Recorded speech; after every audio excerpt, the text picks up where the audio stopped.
साताऱ्यातही सलग तिसऱ्या दिवशी मुसळधार पाऊस आहे। मुसळधार पावसामुळे जनजीवन विस्कळीत झालंय।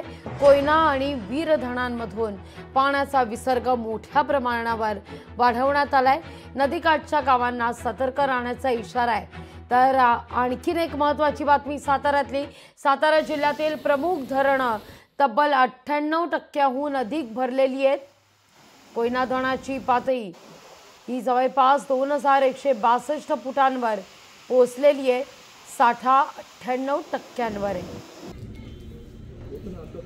या सगळ्याविषयी अधिक माहिती घेण्याकरता थेट जाऊया आपले प्रतिनिधी इम्तियाज मुसावर यांच्याकडे। इम्तियाज, साताऱ्यामध्ये आपण जर पाहिलं पावसाळा जेव्हापासून सुरू झालाय तेव्हापासूनच वरुणराजानं बऱ्यापैकी कृपादृष्टी सातारावर दाखवलेली होती। मुसळधार पाऊस महाबळेश्वर परिसरात देखील झालेला होता।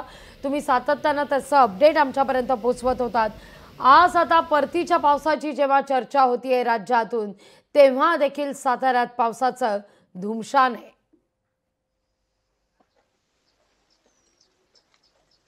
नक्कीच लागवी। आता म्हणजे आपण सुरुवातीला म्हणलं की 9 मे पासून सुरू झालेला मुसळधार पाऊस आणि दमदार पाऊस, हे जे वाक्य आहे आताही संपलेलं नाहीये।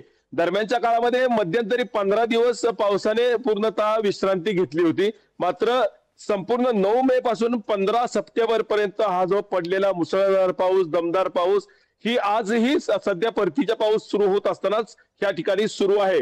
सुरुवातीला 9 मे पासून सुरू झालेल्या पावसाने सुरुवातीच्या काळामध्ये 2 ते 3 महिने धुमाकूळ माजवला। त्यानंतर आता परतीचा पाऊस या ठिकाणी सुरू झालेला आहे। अशीच परिस्थिती गेल्या 24 तासापासून सुरू आहे। आणखी पुढे देखील 2 ते 3 दिवस अशीच पावसाची परिस्थिती सध्या राहील असं हवामान विभागाकडून सांगण्यात येत आहे।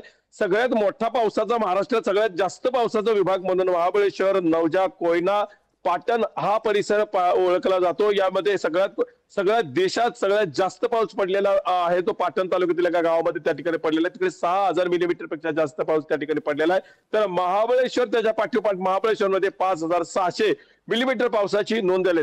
आता बघितलं तर गेल्या 24 तासात महाबळेश्वर मध्ये 62 मिलीमीटर पावसाची नोंद झालेली आहे। आणि त्यात महत्वाचं म्हणजे की जो सातारा जिल्ह्याचा जो सपाटीचा सकल भाग आहे तो त्या ठिकाणी जो कोरडा विभाग आहे, मान तालुका, फलटण तालुका या परिसरात देखील मोठ्या प्रमाणात गेल्या 24 तासात पावसाची नोंद झालेली आहे।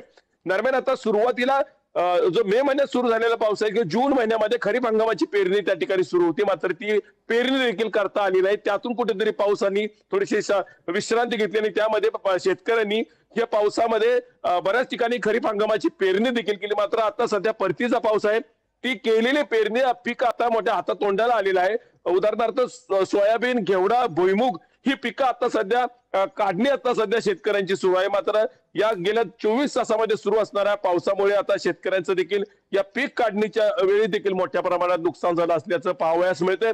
एकंदरीत महाबळेश्वर तालुक्यामध्ये फक्त आता हा पाऊस बागायती शेतीला फायदेशीर आहे। माझ्या पाठीमागे स्ट्रॉबेरीचं महाबळेश्वर तालुक्यातील हे पीक आहे। हे स्ट्रॉबेरीच्या पिकाला सध्या आता मदर प्लांट, जे स्ट्रॉबेरीचे प्लांटचे मदर प्लांट त्याची जी रोपं आहेत, या रोपांपासून महाबळेश्वर तालुक्यामध्ये स्ट्रॉबेरीची लागण केली जाते। आता सध्या सुरू झालेली आहे रोपं काढणीची। त्यामुळे आता हा जो पाऊस आहे तो स्ट्रॉबेरीच्या पिकासाठी फायदेशीर असला तरी मात्र खरीप हंगामाची आत्ताची जी सुकी सुरू आहे, जी काढणी सुरू आहे, त्यासाठी देखील मात्र मोठ्या प्रमाणात शेतकऱ्यांना याचा फटका बसतोय।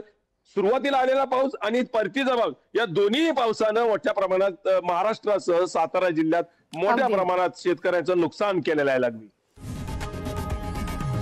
लोकशाही मराठी ऐका, पहा, जागरूक रहा।